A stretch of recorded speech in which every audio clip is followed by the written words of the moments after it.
நண்பர்களே வணக்கம். இன்றைக்கு ஒரு வித்தியாசமான பதிவை நான் போட இருக்கிறேன். அது என்ன பதிவுன்னு சொன்னால், காவல்துறையை பற்றி தான். என்னடா இவன் காவல்துறையை பற்றியே போடுறானே அப்படின்னு நீங்கள் யோசனை பண்ண வேணாம். ஏன்னா காவல்துறை இன்றைக்கு தமிழ்நாட்டு மக்களினுடைய ஒரு அங்கமாக, தமிழ்நாட்டு மக்கள் இன்றைக்கு பாதுகாப்பாக இருக்கிறார்கள். தங்களுடைய குறைகளையும் சரி செய்வதற்காக இன்றைக்கு காவல்துறை அணுகி வருகிறார்கள். ஆகவே காவல்துறையினுடைய பங்கும் சேவையும் தமிழ்நாட்டு மக்களிடத்திலே தவிர்க்க முடியாத ஒன்றாகத்தான் இன்றைக்கு நாம் அதை பார்த்து கொண்டிருக்கிறோம்.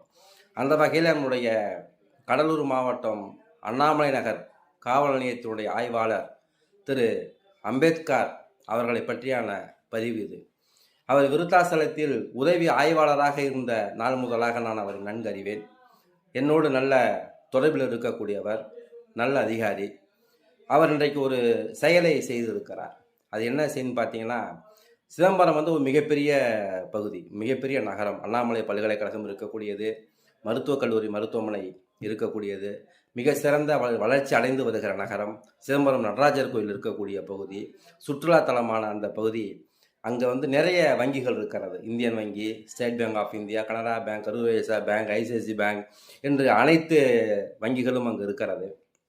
அந்த வங்கிகளில் போயிட்டு இன்றைக்கி அம்பேத்கர் இன்ஸ்பெக்டர் என்ன பண்ணியிருக்கிறாருன்னா, அங்கே வங்கி வாடிக்கையாளர்கள் எல்லாம் ஒருங்கிணைத்து பேசியிருக்கிறார். சில விழிப்புணர்வை ஏற்படுத்துங்க. என்ன சொல்லியிருக்கிறாருன்னா, வங்கிக்கு வரக்கூடிய நீங்கள் பணம் எடுத்தீங்கன்னா நேராக வீட்டுக்கு தான் போகணும், வழியில் எங்கேயுமே நிற்கக்கூடாது. சில பேர் பணம் எடுத்து ஜாலியாக டீ சாப்பிட்டு போவான், எவனாவது பொட்டி தள்ளிட்டு போயிடுவான். ஐயோ பணம் போச்சுன்னு போலீஸை போய் நிற்பான். அது ஒன்று. இன்னொரு என்ன சொன்னாங்க, வயசானவங்க வங்கிக்கு வந்தீங்கன்னா துணைக்கு ஒரு ஆளை கூட்டுவாங்க. திடீர்னு மயக்கம் போட்டால் என்ன பண்ணுறது, ஒரு பாதுகாப்பாக பணம் எடுத்தால் கூட உங்களுக்கு ஒரு ஆள் வேணும், அதில் பாதுகாப்பாக இருங்க. வயசானவங்கள யாராக இருந்தால் ஒரு ஆளை கூட துணை கூட்டு வந்துடுங்க அப்படின்னு சொல்லியிருக்கிறாரு. இன்னொன்று என்ன சொல்லியிருக்கிறாருன்னு சொன்னீங்கன்னா, வீட்டில் அளவுக்கு அதிகமாக பணம் வச்சுருந்தீங்க, நகை வச்சுருந்தீங்கன்னா அது வீட்டிலே வச்சுருக்காதீங்க. திருடர்கள் நிறைய பேர் சுற்றிட்டு இருக்கிறாங்க. என்ன தான் சிசிடிவி கேமரா இருந்தாலும் திருட வராமல் இருக்கிறாங்க இன்றைக்கி. அது ஒன்றும் பிரச்சனை இல்லை.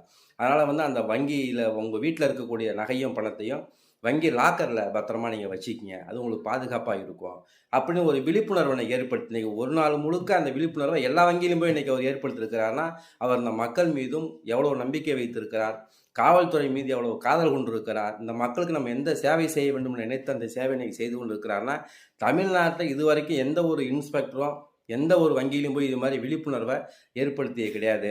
இது மாதிரி வங்கிக்கு சென்று விழிப்புணர்வை மக்களிடத்தில் ஏற்படுத்தி ஒரு நல்ல சிறப்பான மக்கள் பணியை செய்திருக்கிற அண்ணாமலை நகர் காவல் நிலையத்தினுடைய ஆய்வாளர் மரியாதைக்குரிய அண்ணன் அம்பேத்கர் இன்ஸ்பெக்டர் அவர்களை தடயம் நியூஸ் மனதார பாராட்டுகிறது, வாழ்த்துகிறது.